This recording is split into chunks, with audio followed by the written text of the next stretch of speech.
This happened in 2011 when I was 7. I'm a girl, now 14, and I just talked to my mother about this incident and decided to share it. So, I lived with my grandmother, father, mother, and 2 dogs, quite far from any town. The house was big, so I usually played hide and seek with my mom a lot. This one day in October, my dad was out driving my grandma to the hospital as she had an appointment with the doctor, so I was left alone with my mother. After several rounds of hide and seek and watching a movie with her, it began to get dark outside and my dad still wasn't home. I've always been scared of potential home invasions, so I was a little paranoid all day because my dad wasn't with us, and he always made me feel very safe. Me and my mom decided to play Monopoly. Fast forward an hour. When I was 7, I thought I was very sly, so I kept stealing money from my mom's stash. Now that I look back, she was probably pretending not to see. As I was taking a $50 bill from her Monopoly cash, she said, "The power will go out soon." This left me completely puzzled, as I had no idea how she would know this. But sure enough, it went out about 15 minutes later, and I started to panic a little, because, as most little kids, I'm scared of the dark. I later found out that there was a power outage in my area because of a storm, and my mom was notified of it. She handed me this Nokia phone and let me play my favorite game on it, which at the time was Doom. She told me to go hide under the bed sheets if I'm scared and that she'll be back soon. I asked where she was going, but she didn't answer. As she headed out of the room, she locked the door. I laid under the sheets, killing some monsters on the game for what felt like hours, but was probably only 5 minutes. Footsteps were heard in the kitchen, which was next to the room I was in, so I took the sheets off my head and yelled out, "Mom?" Glad that she's back because I was really scared, but no answer was heard. The footsteps didn't stop, so I yelled again, "Mom, can you please come? I'm scared." After I had said that, the footsteps stopped completely. I got a sudden rush of adrenaline, so I held tight onto the phone and dashed out of the room and into the kitchen, which was empty. I was left puzzled, but didn't wait for long as I ran to the door, unlocked it, as there are keys on the inside too, and ran to the corridor.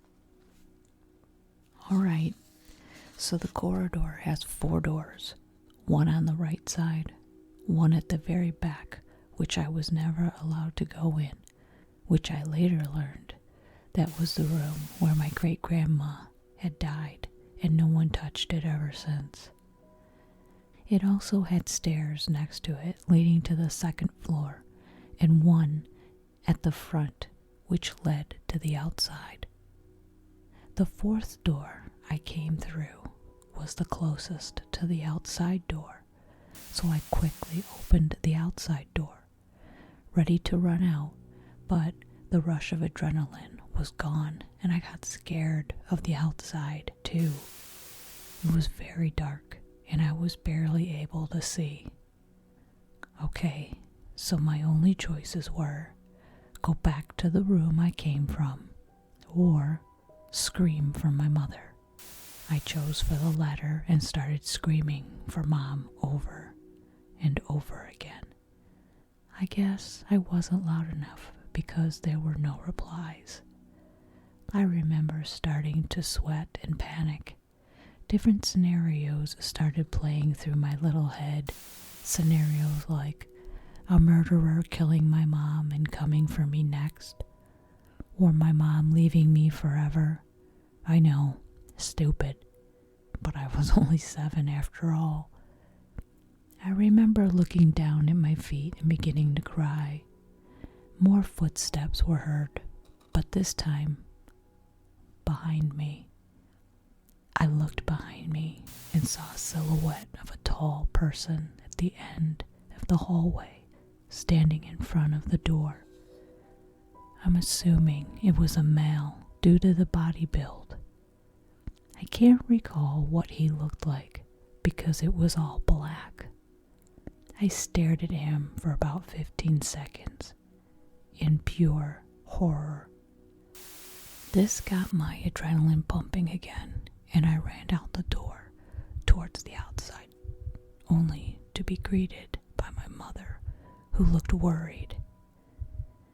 After I told her what happened through uncontrollable sobs, my dad was in the driveway, already parking his car. My granny was left at the hospital for some treatment. He searched the house, but no one was found, so my mom told me it was just my imagination. But I know what I saw and heard. Fast forward 7 years. I now live in another house, and I randomly remembered this incident and talked about it to my mom. She seemed quite hesitant about telling me this, but at the end I convinced her to tell me. What she said gave me chills. Apparently, when I was 4, I started to stare at one particular corner in the kitchen and laugh like crazy. My mom asked me what's so funny, and every time I would point to the same corner, but never told her why it was funny.